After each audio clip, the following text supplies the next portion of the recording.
Hi friends, welcome back to Subhu's Cafe.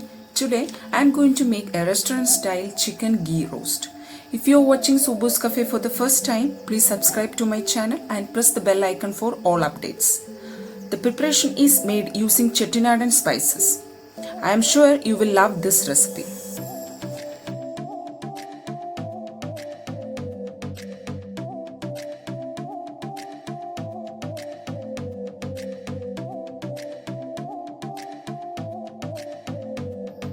So let's start.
I hope you like this recipe.